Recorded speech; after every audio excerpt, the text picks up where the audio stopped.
تو میری درخواست ہے کہ اگر آپ اسلام ان بھائیوں سے جو مزار جاتے ہیں مسلمان بھائیوں، مزار پہ جانا بالکل غلط ہے. محمد صلی اللہ علیہ وسلم نے کہا کہ آپ قبر پہ جاؤ. اگر آپ قبر پہ جائیں گے تو آپ کو یہ احساس ہوگا کہ آپ کبھی نہ کبھی مرنے والے تھے، تو اللہ پہ اور یقین کریں گے، آخرت پہ یقین ہوگا. تو قبر پہ جا کے ان کے لیے دعا کرنا صحیح ہے. جو آدمی مر چکا ہے ان کے لیے دعا کرو، ان کو دعا نہیں کر سکتے. You can pray for them not to them. مطلب ان کے لیے دعا کر سکتے، ان کو دعا نہیں کر سکتے. آپ سمجھ رہے؟ وہ بیچارہ شخص مر گیا ہے، اچھا شخص تھا، اس کے لیے دعا کر سکتے اللہ اسے جنت فردوس دے، انہیں نعمت دے، انہیں معاف کرے، وہ تک ٹھیک ہے. لیکن جا کے یہ بولے کہ میرے ایگزامینیشن میں میرے نمبر کم ہے تو بابا نمبر اچھے کر لو، یہ بالکل حرام ہے. شفا قرآن مجید میں کم از کم 25 آیتیں ہیں جس میں لکھا ہے شفا. شفا مطلب سفارش، وسیلہ حرام ہے. 2 آیت میں لکھا ہوا ہے صرف ان کو اجازت ہے جو اللہ تعالیٰ آخرت میں ان کو اجازت دیں گے، وہ محمد صلی اللہ علیہ وسلم آخرت میں. آج کی تاریخ میں ہم محمد صلی اللہ علیہ وسلم سے بھی نہیں مانگ سکتے. باقی لوگ کو تو چھوڑو، سنت اور باقی بابا لوگ کو چھوڑو، محمد صلی اللہ علیہ وسلم کو بھی ماننا ہمارے لیے حرام ہے. جو شخص مر چکا ہے ہم انہیں عزت کرتے ہیں، محمد صلی اللہ علیہ وسلم سے محبت کرتے ہیں، ان سے پیار کرتے ہیں، لیکن ان کی پوجا نہیں کرتے، ان کی عبادت نہیں کرتے. عبادت صرف اللہ کی. اب یہ عاشقوں اور دیوانوں کی مجلس میں آج میں ایک پول کھولنا چاہتا ہوں، اور وہ بھی ایک ایسی مقدس ترین کتاب کا راز کھول رہا ہوں کہ آپ کو کوئی دھونس میں نہ لے پائے، ڈرا کر کے نہ منوائے، سمجھائے نہ ڈرائے. اور وہ یہ بات ہے کہ قرآن پاک میں 3 طرح کی آیتیں ہیں، 3 طرح کی. ایک تو ایسی ہے کہ ہم ٹرانسلیشن ہی نہیں کر سکتے. جب قرآن کی اس آیت کا تم ترجمہ نہیں کر سکتے تو عقیدہ کیسے بناؤ گے؟ تو قرآن میں کچھ آیتیں ایسی ہیں جن سے عقیدہ ہم بناتے ہی نہیں، اور جن سے نہیں بناتے وہ بھی قرآن میں ہے. یہ لوگ دھوسیا لیتے ہیں نا، قرآن میں ہے، ماننا پڑے گا، قرآن میں، تیرے باپ کو ماننا پڑے گا، قرآن میں ہے. ڈرا دیتے ہیں ہمیں، تو پہلے قرآن ہی کو نہ سمجھ لو. انہیں ہم حروف مقطعات کہتے ہیں، جیسے الف لام میم. اس کا ترجمہ میں نہیں جانتا، اس کا ترجمہ مترجم نہیں جانتے، اس کا ترجمہ محدث اعظم نے نہیں کیا، اس کا ترجمہ پیر کرم شاہ صاحب نے نہیں کیا، اس کا ترجمہ اعلیٰ حضرت عظیم البرکت امام عشق و محبت مجدد دین و ملت انہوں نے بھی نہیں کیا، اس کا ترجمہ میرے والد گرامی نے بھی نہیں کیا، اس کا ترجمہ غزالی جونا راضی وقت نے بھی نہیں کیا، اس کا ترجمہ مفتی عبدالعزیز احمد بدایونی نے بھی نہیں کیا، اس کا ترجمہ کسی عالم نے نہیں کیا، کیونکہ اس کا ترجمہ نہ عالم دین کو پتہ نہ محدثین کو. الف معنی تو ہے، لام کے بھی معنی تو ہے، میم کی بھی میننگ ہے، ہم نہیں جانتے، علماء دین نہیں جانتے، مجتہدین نہیں جانتے، بڑے بڑے فقہائے دین نہیں جانتے. ایک فائنل جملہ بول دوں، اس کا ترجمہ خود جبریل امین نہیں جانتے.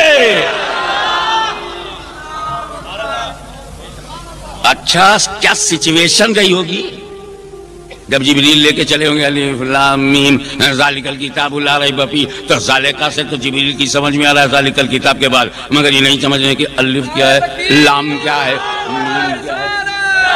اے بھیا سید اسیر الدین شاہ صاحب، استاد العلماء سید اسیر الدین شاہ صاحب،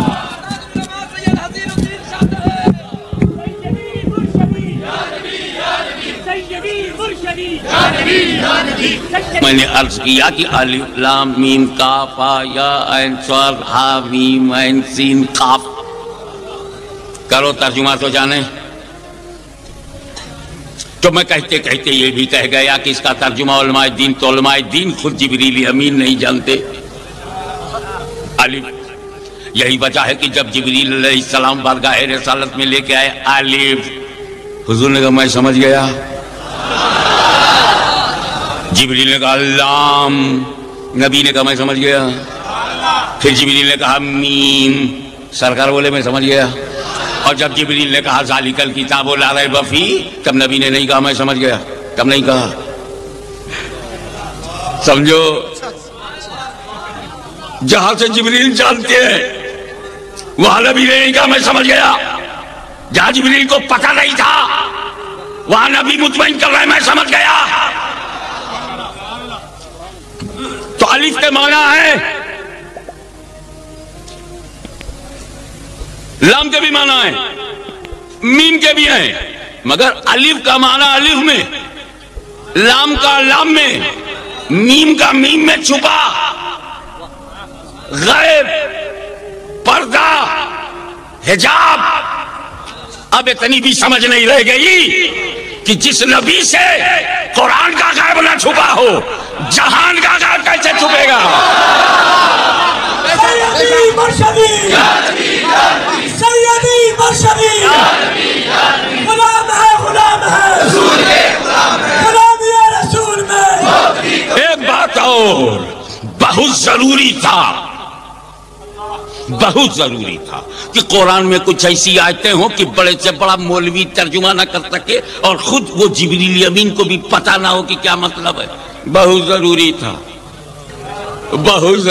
تھا کہ قرآن میں کچھ آیتیں ایسی ہوں جس کا معنی مطلب جبریل کو بھی نہ معلوم ہو، تاکہ اللہ کے بندوں کو پتہ چل جائے کہ جبریل کا کام وحی لانا ہے، پڑھانا ان کا کام نہیں، مطلب بتانا ان کا کام نہیں۔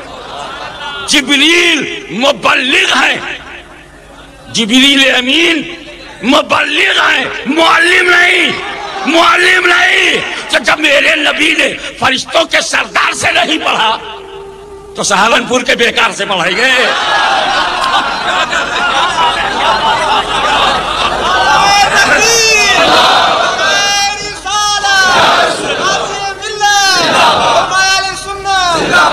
علماء کرام اپنی اصطلاحی زبان میں اس قسم کی آیات کو اولاً مفردات قرار دیتے ہیں اور واضح طور پر اسے حروف مقطعات کہتے ہیں۔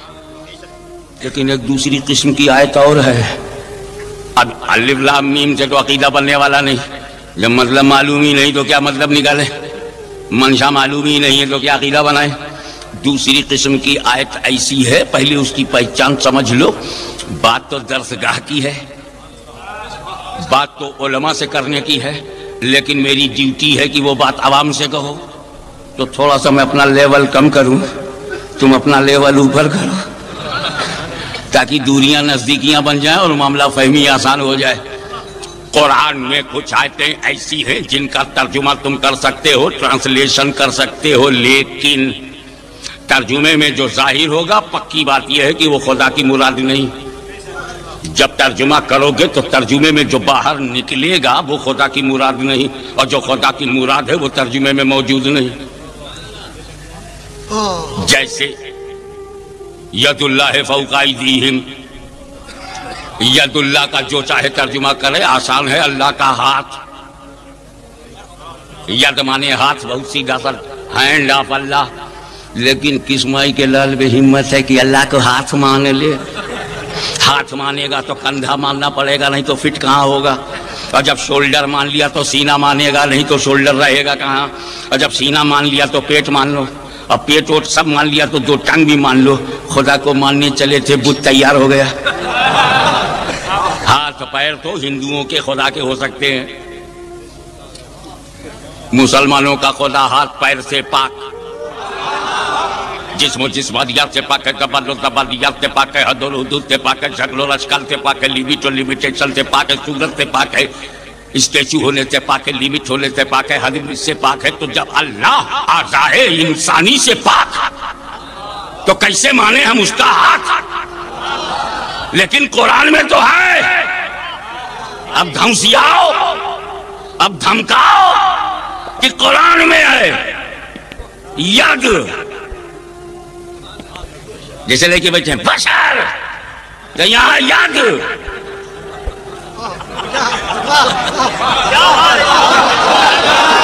قرآن میں ہے بشر تو قرآن میں ہے ید۔ مان اللہ کا ہاتھ، چھوڑ اسلام کا ساتھ۔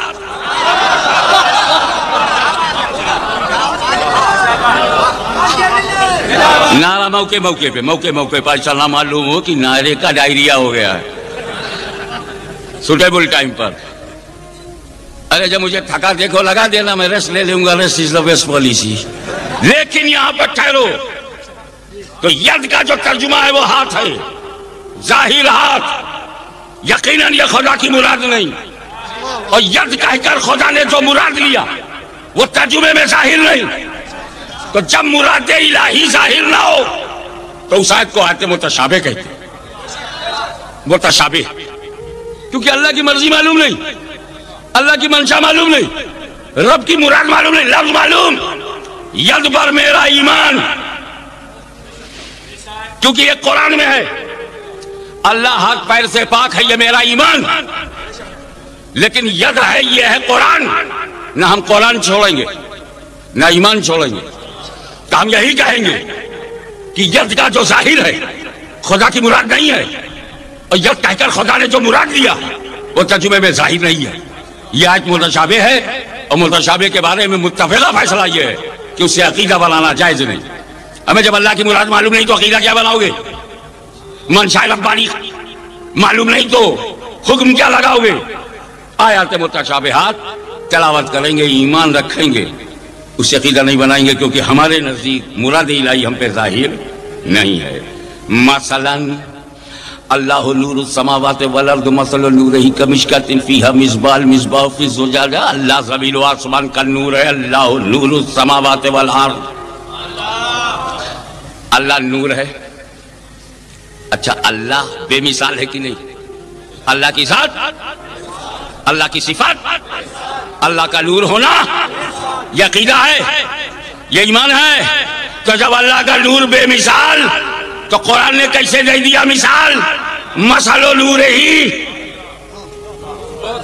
مثل نورہ، اللہ نور ہے، اس کے نور کی مثال، اللہ کا نور بے مثال، اور قرآن دے رہا ہے مثال۔ ہم کہیں گے کہ مسئلوں کا جو ظاہر ہے وہ خدا کی مراد نہیں، اور جو خدا کی مراد ہے وہ اس مثال میں ظاہر نہیں۔ یہ بھی متشابہ، یہ بھی متشابہ، اس سے بھی عقیدہ نہیں بنا سکتے۔ مثلا قل انما انا بشر مثلکم، اے محبوب آپ کہہ دیجئے میں تمہاری طرح بشر ہوں۔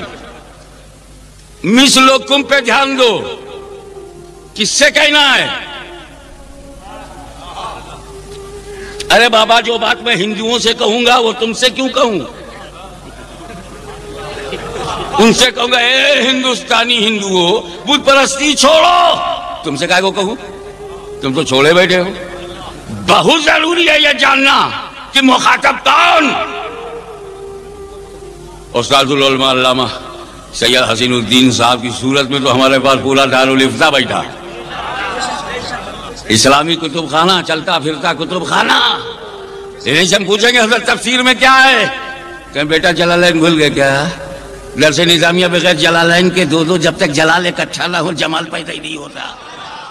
آپ دیکھ رہے ہیں ہمارے یوٹیوب چینل ریاض آفیشیل، اسی طرح کا ویڈیو دیکھنے کے لیے اور اپنے دل کو ایمان کے نور سے منور کرنے کے لیے سبسکرائب کریں ہمارے یوٹیوب چینل ریاض آفیشیل کو، اور بیل آئیکن گھنٹی کو دبانا نہ بھولیں۔ شکریہ۔